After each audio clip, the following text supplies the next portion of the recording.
finally feel ready to share more of my infertility story. I don't think I knew how many people struggle with infertility until I started going through this. The stats are actually 1 in 8 experience infertility, and that it is about equal between female infertility and male factor infertility.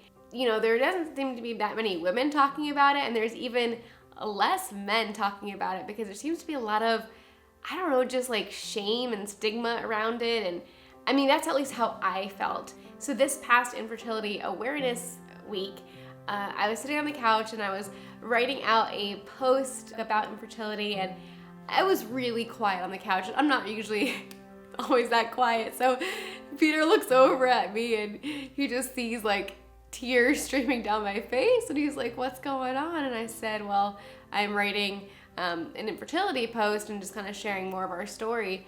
And he's like, "Well, why don't you make a video about it?" And I was like, "Do you see me crying my eyes out just writing this? I'm not able to fully get this out on video." So anyways, I've been thinking about that and like, okay, maybe it is good to do a video of this, but again, I'm not gonna be able to just like say it all, so I will just read the Facebook post that I posted for National Infertility Awareness Week. And the reason I'm sharing this is because, you know, I don't want people to feel like they are alone. Before I had shared with many people that we were going through infertility, it was just like super lonely to walk through, like feeling like you're the only one. And if you don't have a safe person to like share that with, I don't know, I just want you to know that you're not alone if you're facing infertility. And we've been doing a 3-month fertility challenge and like finding out natural ways for fertility. And so just also want to be an encouragement to that, to check out those videos. Like maybe that will help encourage you of possible natural ways you can improve your infertility, but also just when you're going through it, it's okay to feel the emotions. So anyways, I'm gonna go ahead and just read this post and try to get through it without completely breaking down. I posted this on April 24th because that was National Infertility Awareness Week this year. I shared it along with a photo. All right, let's get into the post. I've never shared this story in detail, and I finally had the courage to do so with the hope to encourage someone. I didn't mean for it to become a book. The year was 2016. After 2 years of infertility, we were finally getting tested. I was hesitant to make the appointment because it felt like I was finally admitting that something was wrong. When I had the courage to make the call, it was a 2-month wait. It was $1,000 and 1 month of several different tests going to 3 different locations. I was supposed to get my results in March, but there was an opening in late February. Even though Peter could not join me at that changed appointment time, I did not want to wait. I was going to get my blood results and diagnosis. Nothing with the other tests had been abnormal. And I really thought that, it'd be a simple fix. Maybe like, take this medicine for a month and you'll be cured. Wishful thinking. When I arrived by myself, my OBGYN and I sat in the room with couches overlooking the Rocky Mountains. At that time, we lived in Colorado. She compassionately shared with me that my blood levels and my ultrasound showed that I had low ovarian reserve, and there was no medicine to take to improve it. She continues that if we did a $1,000 IUI procedure, we'd have a 6% chance of success, or a $14,000 IVF with only a 27% chance success. She went on to say that at my age of 26 at the time, that if I wasn't married, she would recommend that I would freeze as many eggs as possible. But currently, I should do an IVF procedure as soon as possible. I had read stories of repeated expensive failed IVF and the hormones changing because of the drugs, and for ourselves personally, we didn't want to start down that road for the sake of our finances. Plus, I didn't want our marriage to be filled with doctor's appointments, shots, extra emotions, etc. I was trying to take in all the information and write down what she was saying.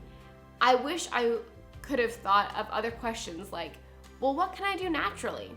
Which I later discovered 2.5 years later, and I'm currently sharing those on our YouTube channel.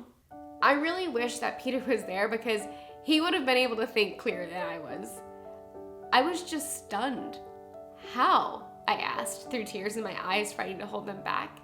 She said it could be a genetic mutation and that we could pay $300 for a genetic test, but even if we knew the results, there would be nothing done that could change it.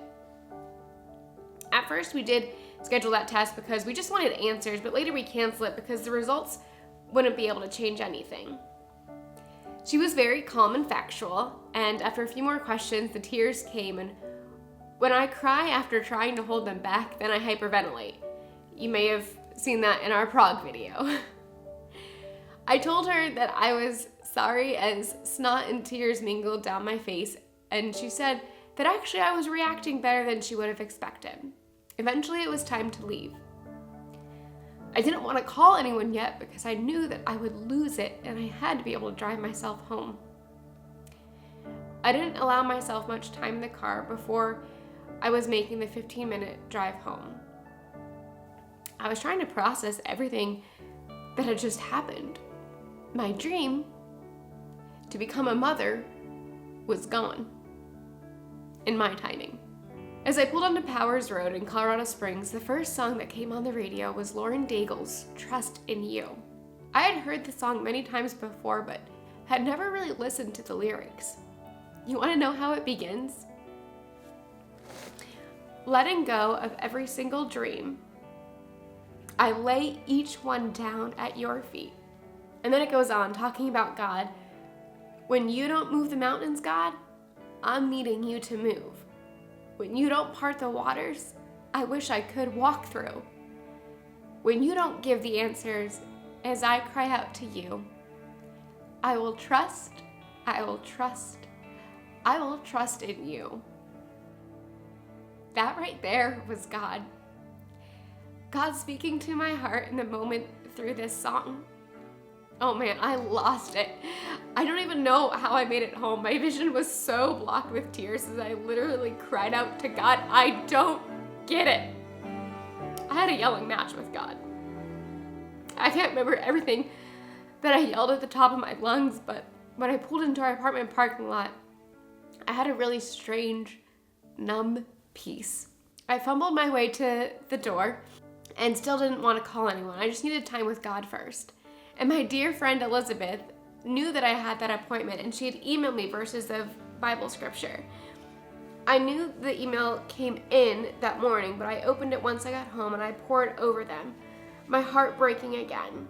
Peter was actually skiing with his brother Daniel and his best friend JB, who were in town from Minnesota visiting for the day. I knew that Peter wouldn't have phone coverage, so I just left him a voice message. I don't even know if he was able to understand everything I said through my tears.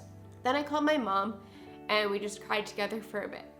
Then I had to pull myself together in 30 minutes because the Awana Summit team had their fine arts performance that night and I had coached the skit team, so I felt like I needed to be there. I wasn't ready to talk about it, so I just faked a smile and I watched the performances from the side seat far away from everyone else, with tears in my eyes through most of it. I don't remember what song one of the students sang that year, but again, I remember feeling like God was speaking to my heart through the words of that song. I congratulated the skit team and then I left, no socializing, which is not like me at all. I was hoping Peter would be back from skiing because I really needed a hug, but he and the boys got stuck in a snowstorm and weren't home until it was like 8 or 9 p.m.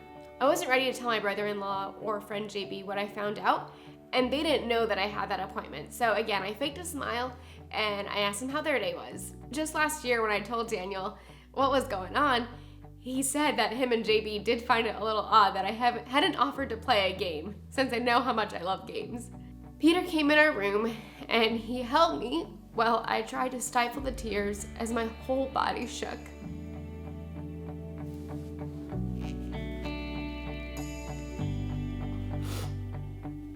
That night I woke up several times crying in my sleep. I had never experienced that before. Peter held me through the night. The next evening after our company left, there was a knock on the door. It was a good family friend, Deb. She was our music pastor's wife back in Pennsylvania, and now she lived in Colorado. My mom had called her and asked if she would come and give me a mom hug, since my own mom couldn't be there. That was just the sweetest, and it meant so much to me. We just sat and cried together on my couch for a little bit. The next week, my supervisor, Betty, at my part-time retail job at Focus on the Family, connected me with a family of 3 kids to nanny 3 times a week after school. God gave me those kids in my life for a few hours each week. What an immediate blessing. Man, I love those kids. I think the day or two after my diagnosis, I told Peter that I was ready to start fostering with the goal of adoption right away. Peter was so convinced that we just needed more faith and more prayer, which is what a lot of other people said too.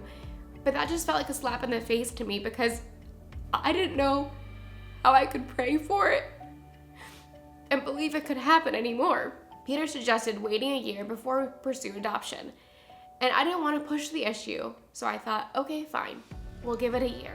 11 months later, we decided to pursue a year of travel.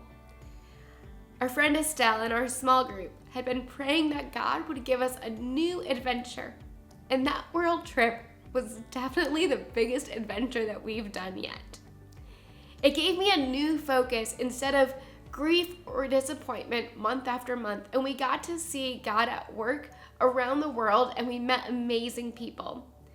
We've now come home, we've moved states, we've started foster classes, and we are pursuing a strict 3-month natural fertility diet, which I'm documenting on YouTube. I still don't know how our story will end with how our kids will come into our family,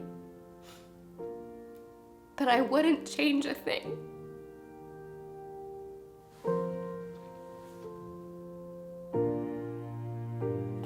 God is so good, and He has been there all along, using His people to encourage me. Infertility is tough, and I'm so thankful for it. I'm thankful for the adventures that we've been able to have, the jobs I've been able to do, the people who've encouraged me once I was finally brave enough to share, the pain that I've experienced, which has shaped me into a more understanding person, and our marriage growing through this trial because I didn't have kids in the timing that I wanted.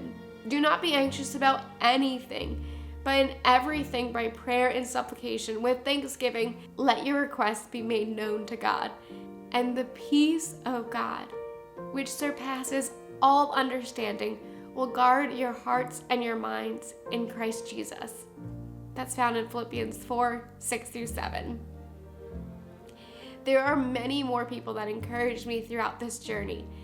To those that prayed with me, left me a kind message, went out to coffee with me, especially right after finding out my diagnosis, hugged me, cried with me, and more. Thank you. Your kindness shines brightly. This isn't a happy ending story yet, but I think that it's important to share when we're going through trials and we don't know what the outcome is yet. My faith has grown through this, but it's also struggled too. There's another post that I shared that's not quite so long. I figured I'd just add this to the end here before we wrap up. And I posted this picture also during National Infertility Awareness Week on my Facebook. I've had this written on this board since September 2015, and I would have wrote it sooner. That's just when I got the chalkboard. Hashtag 6 years and counting. That's a long freaking time to be praying for something that month after month you are reminded that you don't have. Have I lost hope? Lost hope that we may never conceive? Oh, you betcha, because we might not. Lost hope that I'll ever be a mom? Yes, I've had those doubts, but we look forward to adoption one day no matter what, and that gives me great peace. Lost hope in our marriage? I'd be lying if I didn't tell you that infertility is tough on a marriage. But through it, Peter has loved me and our marriage is stronger because of it. Lost hope in God? No, because I know the testing of my faith has helped my patience grow and that all things work for good for those that love God, even though it doesn't feel good right now. God has never left my side. This is my story, and I am just 1 in 8 who deal with infertility. I can't thank all those in my life enough who have prayed for and encouraged us on this road. And I just want to say thank you to my YouTube community who has also been with us through this journey. It's kind of scary just opening up and sharing like this when, again, we don't know what the results are going to be. But I hope that this encourages you, and I hope that you can watch some other videos that aren't so depressing on our channel. Thanks for watching, and we'll see you in the next video. Bye, guys. You are not